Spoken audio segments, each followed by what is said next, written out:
अस्सलाम वालेकुम। अच्छा, जो आज का हमारा टॉपिक है वो है सार्कोइडोसिस। इसकी डिटेल में कंप्लीट जाएंगे। इस डिज़ीज़ में क्या होता है, क्या इसके क्लिनिकल फीचर्स हैं, क्या कैसे इसको डायग्नोस करना और क्या इसका ट्रीटमेंट है।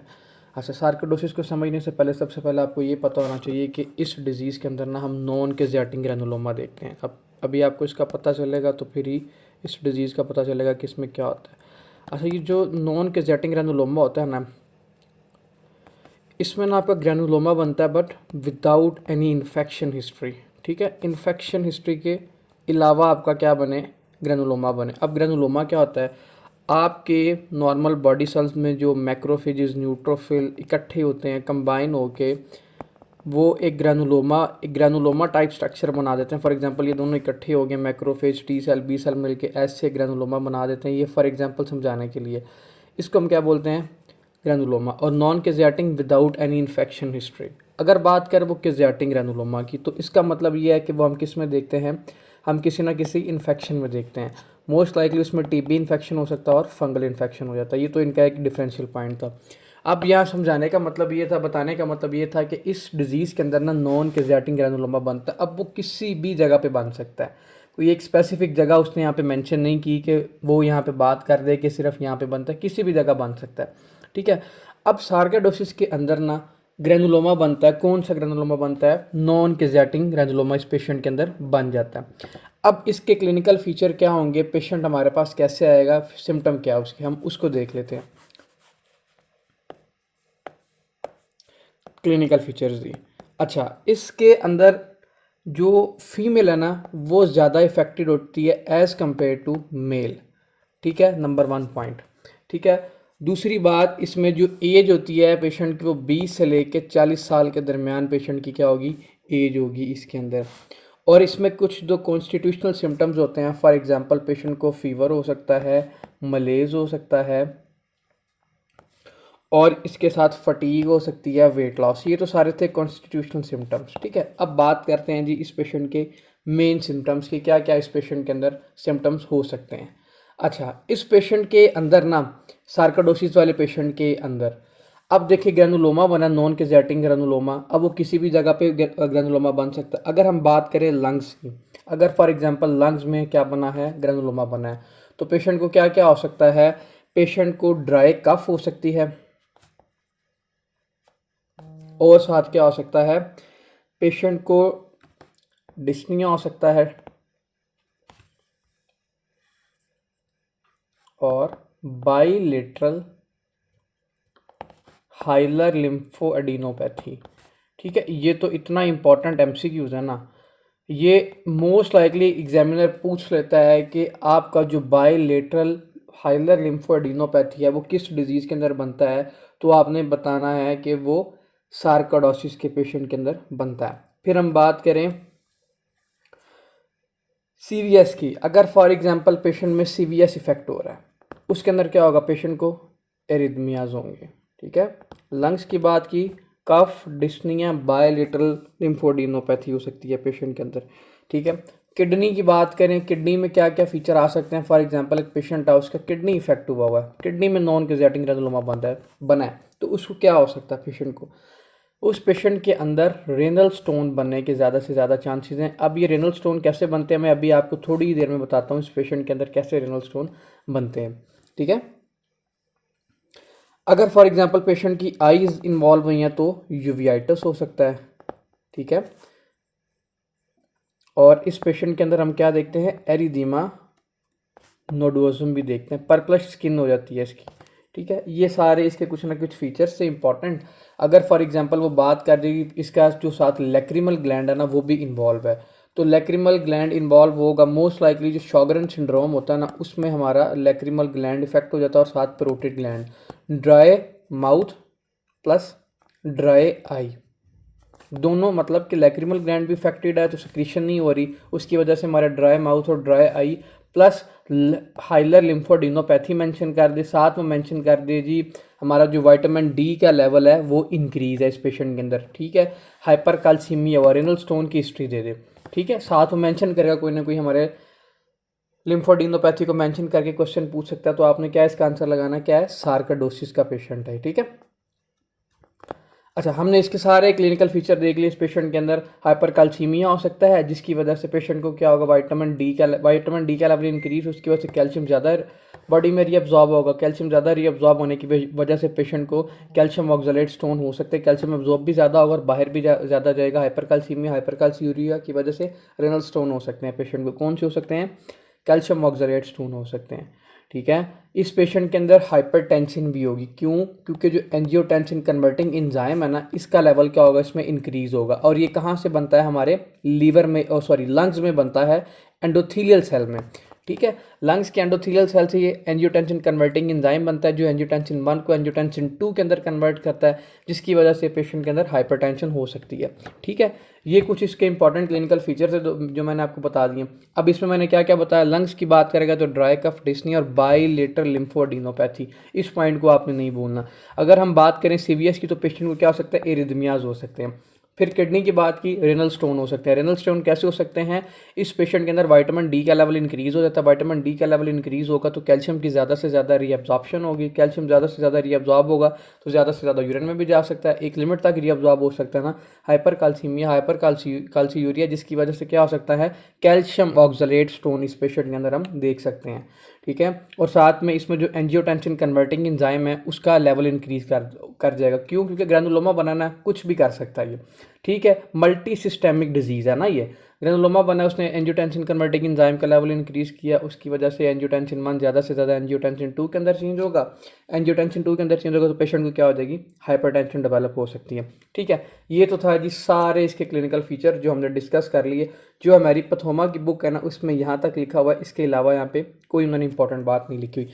अब हम देखते हैं जी इसको हमने डायग्नोज कैसे करना है। बच्चों देखो, आपने इसके क्लिनिकल फीचर अगर अच्छे से देखे हैं ना, आपने क्लिनिकल फीचर अच्छे से समझ लिए हैं, तो आपकी जो ये इन्वेस्टिगेशन है ये आप खुद ही भी कर सकते हैं। ठीक है, सबसे पहले इस पेशेंट की लैब फाइंडिंग देखते हैं। अब लैब फाइंडिंग में क्या होगा? अब मुझे ये बताएं, इस पेशेंट के अंदर जो सीरम ACE का लेवल है वो इंक्रीज़ होगा। हमने देखा जी इस पेशेंट के अंदर ACE का लेवल इंक्रीज़ हुआ तो फिर ही क्या हुआ है? पेशेंट को हाइपरटेंशन हुई है। इस पेशेंट के अंदर जब हम कैल्शियम का लेवल चेक करवाएंगे वो इंक्रीज़ मिलेगा ना, जो हमने मेंशन किया था पेशेंट को क्या है? हाइपरकैल्सीमिया।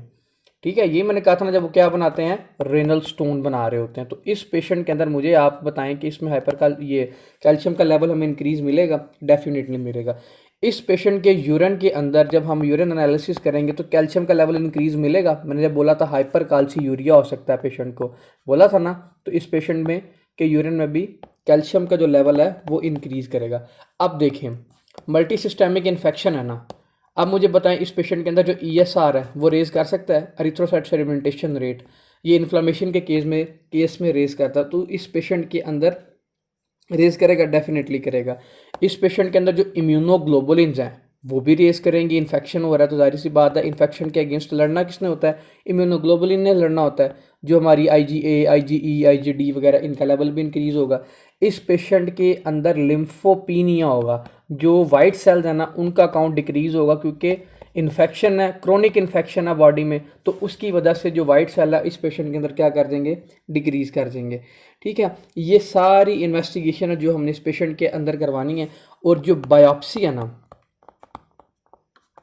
ये मोस्ट एक्यूरेट टेस्ट है। ठीक है, ये MCQs आ जाता है कि मोस्ट एक्यूरेट टेस्ट जो है सार्कोइडोसिस के पेशेंट में वो कौन सा है? बायोप्सी है। और हमसे वो पूछ सकता है कि बताएं जी, अगर हम फॉर एग्जांपल चेस्ट एक्सरे इस पेशेंट के अंदर करेंगे तो हमें चेस्ट एक्सरे में क्या मिलेगा? किस पेशेंट के अंदर? सार्कोइडोसिस के पेशेंट के अंदर। तो हमें बाइलेटरल हाइलर लिम्फोएडिनोपैथी इस पेशेंट के अंदर मिलेगी। बाइलेटरल हाइलर लिम्फोएडिनोपैथी, ये एग्जामिनर ने कई दफ़ा इस बात से MCQs पूछा हुआ है, सारी हिस्ट्री मेंशन कर देगा। लंग्स के फीचर प्लस फॉर एग्जांपल उसने आई का इन्वॉल्व कर दिया, यूवियाइटिस, साथ उसने स्टोन मेंशन कर दिया, साथ ये मेंशन कर दिया पेशेंट को क्या है? Bilateral hilar lymphadenopathy. आंखें बंद करके आंसर क्या लगाना है इसका? सार्कोइडोसिस। ठीक है, ये तो थी सारी इसकी, हमने इस पेशेंट को डायग्नोज कैसे करना है। ठीक है, अब इसकी बात करते हैं ट्रीटमेंट में। अब देखें, ये मल्टी सिस्टेमिक इन्फेक्शन है ना, इन्फेक्शियस डिजीज़ है, तो हमने क्या करना है? इस पेशेंट के अंदर ट्रीटमेंट क्या देंगे? क्या हो सकता है ज़्यादा से ज़्यादा? इस पेशेंट के अंदर हम non steroidal anti inflammatory drugs दे सकते हैं। एनसेड डेफिनेटली दे सकते हैं। एक्यूट डिजीज़ में ना, अभी आपके पास पेशेंट आया ही है इस हिस्ट्री के साथ, तो आपके एक्यूट डिजीज़ में हमने क्या देना है पेशेंट को, non steroidal anti inflammatory drugs. साथ उस पेशेंट को हम क्या देंगे, क्या कहेंगे कि प्रॉपर बेड रेस्ट करें, नंबर 1। ठीक है, नंबर 2, इस पेशेंट के अंदर और हम क्या देख सकते हैं, क्या दे सकते हैं, कोर्टिकोस्टेरॉइड दे सकते हैं इस पेशेंट के अंदर, डेफिनेटली दे सकते हैं। और कौन सा कोर्टिकोस्टेरॉइड दे सकते हैं, प्रेडनिसोलोन दे सकते हैं। Multi systemic non caseating granuloma की डिजीज़ है, तो इस पेशेंट के अंदर जो ट्रीटमेंट है वो यही होगा। इट्स मोर देन इनफ, इतना भी आप पेशेंट को बता देंगे, एग्जामिनर को बता देंगे तो काफ़ी है। क्यों, क्योंकि मल्टी सिस्टेमिक डिजीज़ है, इसका जो कॉज है वो अननोन है, हमें अभी तक इसकी कॉज पता ही नहीं है, तो ट्रीट क्या करेंगे इस पेशेंट के अंदर। तो इसीलिए हम इसमें क्या देंगे, प्रेडनिसोलोन दे देंगे। अगर आपने इसकी वो लिखनी है 20 to 40 मिलीग्राम पेशेंट को देनी होती है ये, ठीक है। ये डिपेंड करता है पेशेंट की एज पे भी, सिविरिटी पे भी डिपेंड करता है, इसीलिए आपने इस पेशेंट की कंडीशन देख के प्रेफर करनी है कितनी डोज देनी है। इसको एक दफ़ा हम अपनी बुक से पढ़ लेते हैं पैथोमा से। पैथोमा में सिर्फ क्लिनिकल फीचर मेंशन किए हुए हैं, अगर आपको वो भी आते हैं तो आप क्वेश्चन को पिक कर लेंगे। ठीक है, सिस्टेमिक डिजीज़ है, नॉन किजेटिक ग्रैनुलोमा बनता है इसमें अंदर, इसके अंदर। ठीक है, मल्टी ऑर्गन इन्वॉल्व होते हैं। Classically seen in the African American females के अंदर देखा जाता है ये। अच्छा, इसके अंदर पता है किसका लेवल इंक्रीज़ होता है, CD4 हेल्पर टी सेल्स का लेवल इंक्रीज़ होता है, वही MHC क्लास 2 को एक्टिवेट करके हमारा प्रॉपर वो इन्फ्लामेशन करवाते हैं, इसीलिए इसमें जो CD4 सेल है उनका लेवल क्या होगा, इंक्रीज़ होगा। इसमें ग्रैनुलोमा बनेगा most commonly involve the hilar lymph node. कौन सा इसमें लिम्फ नोड इन्वॉल्व हो सकता है, हाइलर लिम्फ नोड। मैंने आपको बताया ना, हाइलर लिम्फोडेनोपैथी मेंशन करेगा कौन, examiner. And leading to the restrictive lung disease, हम कौन सी पढ़ी है डिजीज़ भी, कौन सी पढ़ रहे, रिस्ट्रिक्टिव, इसीलिए पेशेंट को कौन सी डिजीज, रिस्ट्रिक्टिव लंग डिजीज ने मेंशन किया है। स्टीलॉइड, ये हम इसकी हिस्टोलॉजिकल अपीयरेंस पे देखते हैं। स्टीलॉइड इंक्लूजन एस्टेरॉइड बॉडीज देखते हैं with the giant cells of the granuloma. Giant cell वो होता है कि जब आपके ये मैक्रोफेजेस न्यूट्रोफिल्स कंबाइन होकर एक जाइंट बना देते हैं ना, उसको हम जाइंट सेल ग्रैनुलोमा बोलते हैं। इसके क्या क्या और कौन कौन से टिश्यू को इन्वॉल्व कर सकता है, अगर यूविया को इन्वॉल्व करेगा तो यूवियाइटिस, स्किन को इन्वॉल्व करेगा तो क्यूटेनियस सिंड्रोम कर सकता है, एरिथीमा नोडोजम हो सकता है। स्लाइवरी और लैक्रिमल ग्लैंड को इन्वॉल्व करेगा तो उसको हम अगर इन दोनों की फॉर एग्जांपल इन्वॉल्वमेंट हो, इफेक्टेड हो, तो हम इसको कहते हैं शॉगरन सिंड्रोम बोलते हैं। Almost any tissue can be involve, कोई भी टिश्यू आपका इफेक्टेड हो सकता है। अब clinical feature word dyspnoea, cough, elevated serum मेसी, हाइपरकाल्सीमिया हो सकता है। 1 अल्फा हाइड्रोक्सिलेज एक्टिविटी बढ़ जाएगी, convert the vitamin D to the active form, ज़्यादा से ज़्यादा विटामिन डी का लेवल। अच्छा, उसने आप यहाँ अगर अब चलें, अब डिजीज़ तो शुरू की है तो इसकी डिटेल में भी चले जाते हैं कि उसने कहा है कि इस पेशेंट के अंदर हाइपरकैल्सीमिया कैसे हो सकता है। देखें, अब मेरी बात सुने, आपने ये वाला पॉइंट समझना है। हमारे ना 25 हाइड्रोकाल्सीफिरोल ये बनता है किधर, लीवर के अंदर। ठीक है, फिर ये जाता है किधर, किडनी के पास।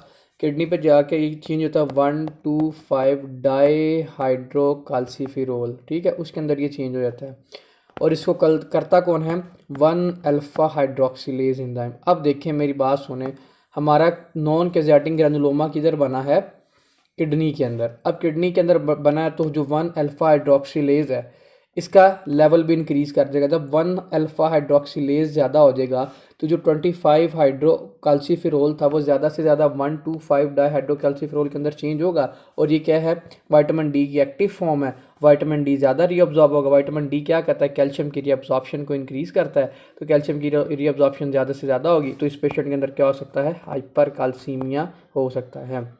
ठीक है, ऐसे इस पेशेंट के अंदर हाइपरकाल्सीमिया होता है। अच्छा, ट्रीटमेंट इसमें क्या देंगे, इम्यूनोसुप्रेसिव ड्रग्स दे सकते, often resolve spontaneously without treatment. Most आगे ट्रीटमेंट देते नहीं, अगर देना भी हो तो हम क्या करते हैं इस पेशेंट के अंदर प्रेडनिसोलोन, कोर्टिकोस्टेरॉइड वगैरह प्रेफर कर देते हैं। एक दफ़ा इसको हम अपनी बुक फर्स्ट एड से पढ़ लेते हैं, उन्होंने यहाँ पे कौन सी रॉकेट साइंस मेंशन किया वो भी देख लेते हैं।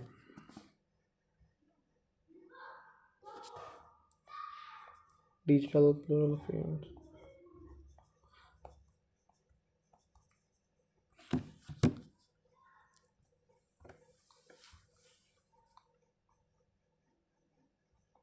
Sarcoidosis, immune mediated wide spread non caseating granuloma बनता है। सीरम एसी का लेवल इंक्रीज है, CD4-AT ratio in the bronchoalveolar lavage fluids. हमें जो उसका ब्रोंकोअल्वुलर फ्लूइड के अंदर जो CD4 की क्वांटिटी CD8 की है लेवल वो इंक्रीज मिलेगा। क्यों? क्योंकि इन्फेक्शन हो रहा है वहाँ पे अननोन कॉज की वजह से। More common in the black female, often asymptomatic except for the enlarge lymph node. इस पेशेंट के अंदर बायलेटरल लिम्फोडेनोपैथी होती है, वो हमने देख लिया, उसने वही यहाँ पे बात की हुई है।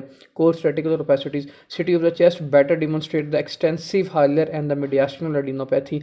एक्सरे पे भी नज़र आ सकता है लेकिन सिटी स्कैन पे ज़्यादा अच्छा नज़र आ जाएगा। अब बेल्स पाल्सी फॉर एग्जांपल, इस पेशेंट की अगर फेशियल नर्व को उसने इन्वॉल्व किया तो क्या करवा सकता है? बेल्स पाल्सी करवा सकता है। प्रोटेड ग्लैंड के इनलार्जमेंट और granuloma non caseating epithelioid not containing the microscopic Schaumann and asteroid bodies देखेंगे इसके अंदर। बस इसमें आपने पॉइंट कौन सा याद रखना? Bell's palsy. अगर for example facial nerve cranial nerve number 7 involve हो गई है तो क्या हो सकता है? बेल्स पाल्सी हो सकती है। रिमाटॉइड अर्थराइटिस लाइक आर्थ्रोपैथी हो सकती है। कैल्शियम ओकुलर यूवियाइटिस, कैल्शियम की डिपोजिशन की वजह से भी यूवियाइटिस हो सकता है। Interstitial fibrosis, vitamin D activation ज़्यादा से ज़्यादा, वही वो सारा वो मैंने प्रोसेस बता दिया। 1 अल्फा हाइड्रोक्सिलेज एक्टिवेट होगा, कैल्शियम के लेवल को इंक्रीज़ करेगा और ज़्यादा से ज़्यादा रीअब्जॉर्प्शन करेगा, कैल्शियम की हाइपरकैल्सीमिया करवा देगा। ट्रीटमेंट क्या? ग्लूकोकोर्टिकॉइड्स देंगे, प्रेडनिसोलोन वगैरह इस पेशेंट के अंदर देंगे। कोई भी इसमें इंपॉर्टेंट और कुछ भी इसमें वो एडिशनल पॉइंट नहीं था सिवाय बेल्स पाल्सी की, वो वहाँ पे उसने मेंशन नहीं किया हुआ। अच्छा, इसमें ना 1 से 2 इंपॉर्टेंट पॉइंट हैं, वो मैं आपको बता दूं। वो तीनों को मेंशन करके, इन तीनों स्पेसिफिक ट्राइएड को मेंशन करके पूछ लेता है जी बताएं ये कौन सी डिजीज़ है, क्या इसका नाम है। मैं आपको यहाँ पे वो लिखवा देता हूँ। वो भी 1 से 2 दफ़ा MCQs में आया हुआ है। वो मोस्ट लाइकली जो टेक्स्ट बुक है उसमें लिखा हुआ है या मेडिसिन की बुक में ये बातें लिखी हुई हैं। अच्छा, वो यहाँ पे मेंशन कर देता है एरिदीमा नोडोसम। बताना उसको क्या होती है? पेनलेस पर्पिश नोड्यूल्स होती हैं। कहाँ पे? शिन्स पे होती हैं। आपने पहले ये बताना है। दूसरी बात जो इम्पॉर्टेंट है वो है लॉफ्ग्रेन सिंड्रोम। अब ये लॉफ्ग्रेन सिंड्रोम वाली क्या कहानी है वो ये भी पूछ सकता है, लॉफ्ग्रेन सिंड्रोम। अब देखिए लॉफ्ग्रेन सिंड्रोम में पता क्या होता है? आपके एरिदीमा नोडोसम प्लस उस पेशेंट के अंदर होगा आर्थराइटिस, ठीक है। और क्या हो सकता है? साथ हाइलर लिम्फो एडिनोपैथी हो सकती है, ठीक है। हाइलर लिम्फो एडिनोपैथी पेशेंट के अंदर हो। ये तीनों ये ट्राइएड को हम क्या कहते हैं? लॉफ्ग्रेन सिंड्रोम। वो पेशेंट मेंशन कर देगा कि एग्जाम आपके पास पेशेंट आया, उसको एरिदीमा नोडोसम है, उसके मल्टीपल जॉइंट पेन्स भी है, साथ उसके आपने एक्सरे किया तो क्या है? उसको बाइलेटरल लिम्फो हाइलर लिम्फोडेनोपैथी है। बताएं कौन सा सिंड्रोम है? डिजीज तो सार्कोइडोसिस है ना, तो आपने बताना है लॉफ्ग्रेन सिंड्रोम। वो नीचे मेंशन कर देगा। अगर आपने उसने एग्जामिनर ने सार्कोइडोसिस नहीं भी लिखा तो आपने इसको टिक करना है लॉफ्ग्रेन सिंड्रोम को। फिर एक होता है हीर फॉर्ड सिंड्रोम्स, हीर फॉर्ड सिंड्रोम। इस पेशेंट के अंदर क्या होता है? Fever plus facial nerve palsy. वो कौन सी होती है? Cranial nerve number 7। मैं सीधा यही लिखूंगा, चलें ब्रैकेट में लिख लेते हैं, फेशियल नर्व पाल्सी, ठीक है। साथ पेशेंट को और क्या हो सकता है? पेरोटिड एनलार्जमेंट, प्रोटेड ग्लैंड उसका अफेक्टेड है। ये सारे फीचर हमने देखे हैं, अभी इसको डिटेल में डिस्कस किया हुआ है। जिसको हम क्या हमने बोला था कि शॉगरेन सिंड्रोम हो सकता है अगर उसका पेरोटिड और लैक्रिमल ग्लैंड अफेक्टेड है। प्रोटेड एनलार्जमेंट प्लस लास्ट पेशेंट को क्या हो सकता है? यूवियाइटिस हो सकता है। इस पेशेंट को हम क्या बोलेंगे? हीर फॉर्ड सिंड्रोम। और ये किसके अंदर देखते हैं हम? सार्कोइडोसिस के पेशेंट के अंदर देखते हैं। क्या मैंने बताया? पेशेंट को फीवर हो सकता है, क्रेनियल नर्व नंबर 7 की पाल्सी, फेशियल नर्व पाल्सी हो सकती है, पेरोटिड ग्लैंड की एनलार्जमेंट होती है प्लस यूवियाइटिस, ठीक है। इस पेशेंट को हम क्या कहते हैं? इस सिंड्रोम के कहते हैं हीर फॉर्ड सिंड्रोम कहते हैं। ये आपने भूलना नहीं है, ये एडिशनल पॉइंट था, ये आप अपनी बुक पे ऐड कर लें। किसी का भी कोई भी क्वेश्चन हुआ तो वो कमेंट सेक्शन के अंदर पूछ सकता है। अल्लाह हाफिज़।